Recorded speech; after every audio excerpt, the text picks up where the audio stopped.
Hey everybody, how's it going? Welcome to Let's Make a Model Part 2, Dark Angels Restorative Edition. And this is my model with a Legacy Apollo. He's getting basically a makeover. So we saw him in Part 1, talked about kind of the plan of attack. Part 1.5, you saw me stripping the model a little bit. And here he is. His old paint was all stripped off, and then I base coated him to get him ready for the next step. Now you'll notice he's only got one backpack here.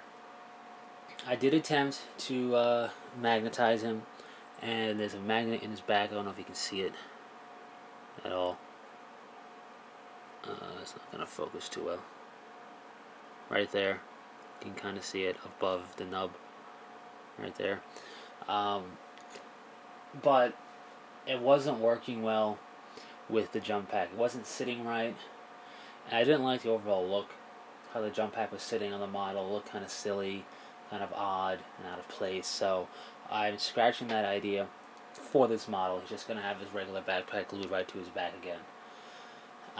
And that's okay. He's not an HQ model. It's not a model that had to be magnetized. It's just going to be a neat idea.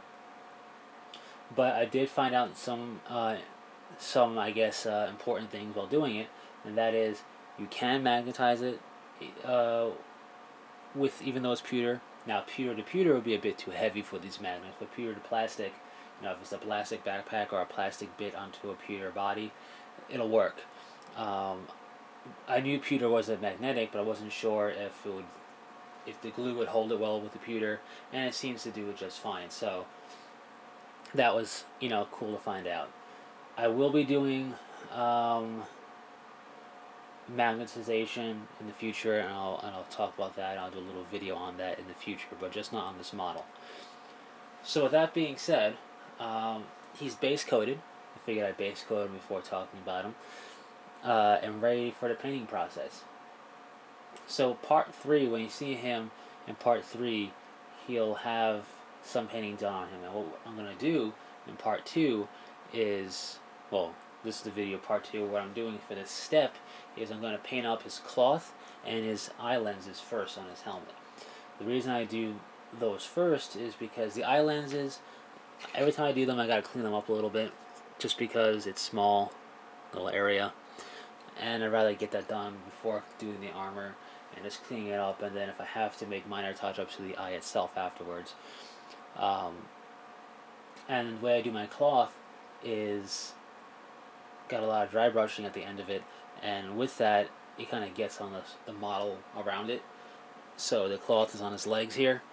I won't be doing the scrolls or the purity seals yet, but with the cloth I'm going to be dry brushing so it's going to get on his legs and his waist and everything, and I'd rather do it now than clean it up again, get a nice clean model for doing the armor, than having to clean up and touch up the armor afterwards.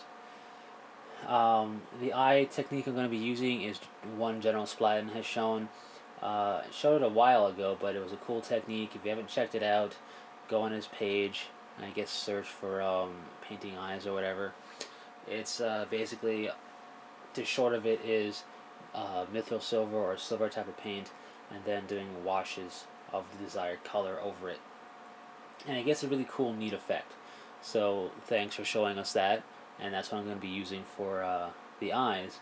And for doing the cloth, I'm going to do it the way I always do.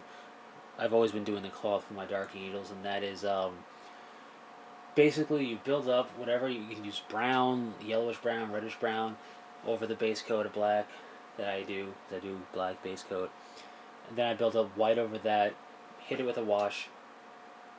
I build up white over the brown because it covers it better, and because I'm going for that kind of bonish, whitish colored robe, I use a brown undercoat for my white.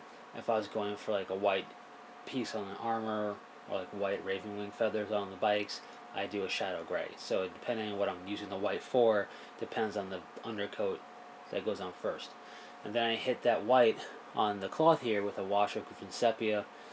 Then I will dry brush it with bleach bone and white. It's a lot to take in right now, and I'll go over it again in part 3. But that is what's going to happen to this guy. So in part 3 you'll see him done with his eyes done and his cloth done, and then after that we will start tackling the armor itself. So a little bit of a change of plans. Not doing the magnetization here. I'll be doing the magnetization in in the future at some point. I just don't know exactly when yet. But once I have models that need to be magnetized, I will do a video on that. So that's pretty much it for this video. Just gonna be doing the cloth and the eyes. So um, it should go relatively quick to get to the next part. But at the same time, I have other things I'm doing for the hobby in terms of stripping models for other projects, getting them set up, painting them at the same time, and I gotta clean up my workspace. I haven't cleaned it up in a while, and it really needs to be cleaned up and organized, and that's gonna take a bit of a precedence because it needs it badly. So hopefully it won't be such a big gap between this part and the next part of this series, as it was between part 1.5 and 2. So anyways, hope you followed that. Rambling a little bit. And until next time, take it easy.